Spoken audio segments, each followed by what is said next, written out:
In this lecture, we will discuss how to find a rank of a matrix. So first of all, what is rank? So rank is nothing but how many unique rows or columns present in a matrix, or in a simple way I can put like this, how many non-zero rows in the Euclidean form. We will discuss what is this Euclidean form a little later. And why do we use this rank of a matrix? Because the rank of a matrix used in solving linear equations. So for this reason, we need to find or understand what is rank of a matrix. So this particular video will be helpful for end sum examination as well as for GATE students. Okay, and in this lecture we will discuss what is Euclidean form and what is row reduced Euclidean form, and how to convert matrix into Euclidean form, and what are the properties of rank, and GATE questions solved on the same topic, rank of a matrix. So first we'll see what is Euclidean form. So Euclidean form is a form that has some set of procedures or rules in it. So the first and foremost rule or procedure is first non-zero element in each row, which means the leading entry, and it is also called pivot. The value is 1. Say for example, if I have a matrix something like this,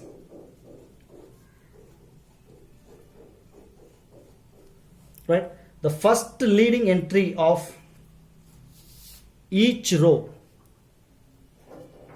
So leading entry means the first entry of each row, right? So 1 is the first entry in this row, and here 0 0, and 1 is the first entry in this second row, and in the third row 0 0 0, and the starting value is 1, which means in each row leading entry the first non-zero element will be 1. Then that is one of the procedure, one of the rule for Euclidean format.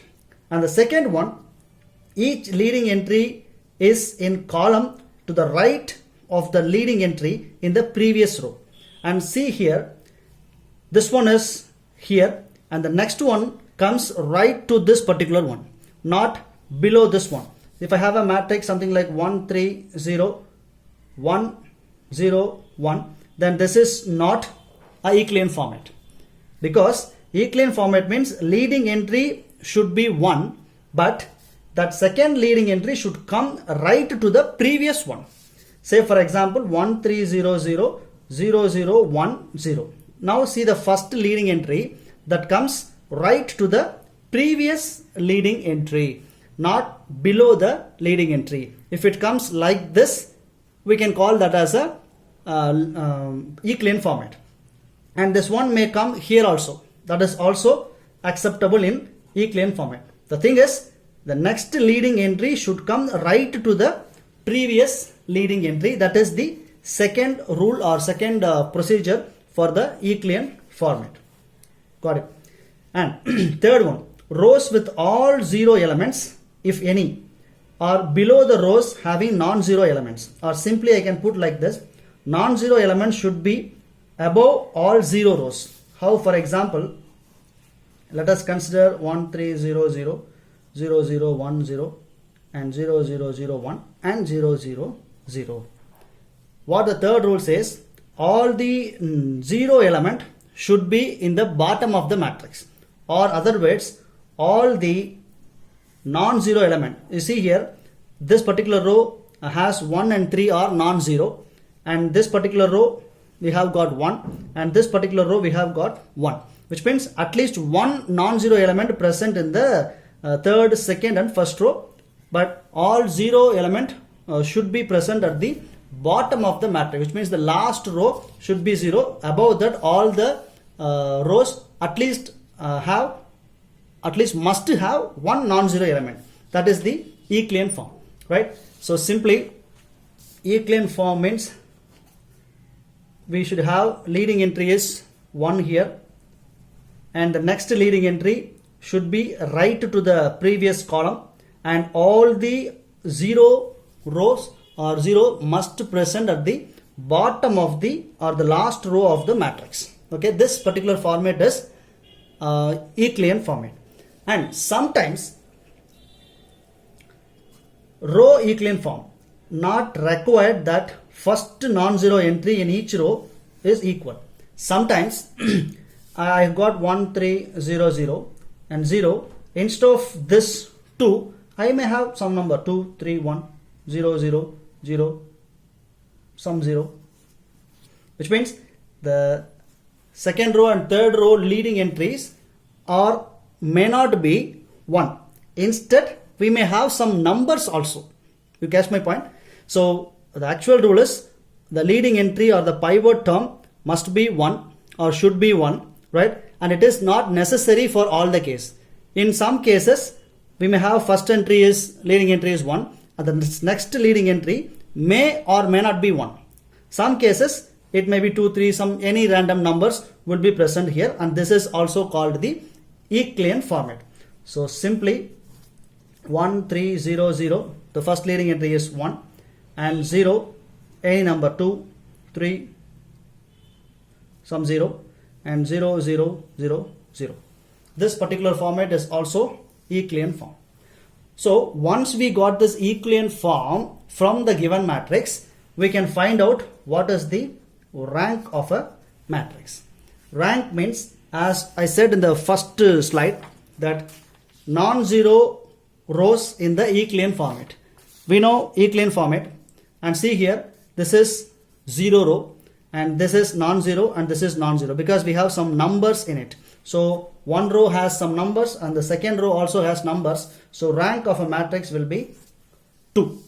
So to get what is rank of a matrix, first thing we want to convert the actual matrix into the Euclidean format. Okay, that is the first step we want to do in the rank of a matrix, especially in the Euclidean form. And we'll see how to convert original matrix into Euclidean format a little later. I'll tell you the procedure. And before that, there is another term which is called row reduced Euclidean form. It is similar to the Euclidean format, and each leading entry in row is the only non-zero entry in the column. It means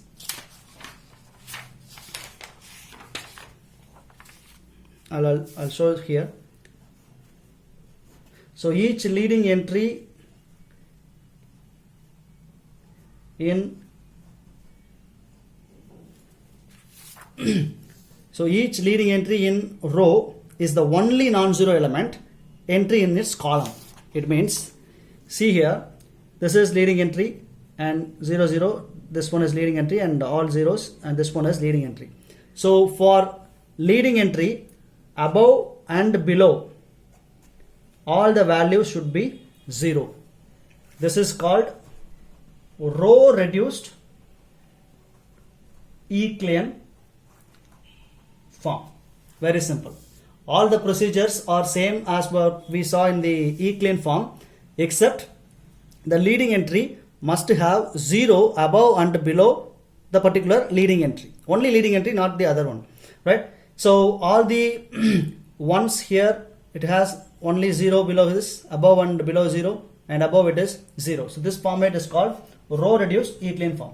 Once we get this format, again we can define the what is that called rank of a matrix. Very simple, right? Next, so how to find or how to convert a matrix into Euclidean form, which is the method called the Gaussian elimination techniques. And this may be asked in one more question also. What method is used to convert matrix to Euclidean form, which is Gauss elimination method, and as I said, it is used to solve linear equations. What is the procedure to convert a normal matrix into a Euclidean format? So first rule or procedure is row can be interchanged, or row or column can be interchanged in the matrix to convert Euclidean format. We will see the problem to get more understanding. And the next one is row scaling. You can multiply, divide any rows, no issues. And similarly, add or subtract any rows with any other rows, or any columns with any other columns. That is also no issues. That is what I have given here. If you want to change a row Ri, then you can add the Ri row plus some Rj row with some scaling factor also.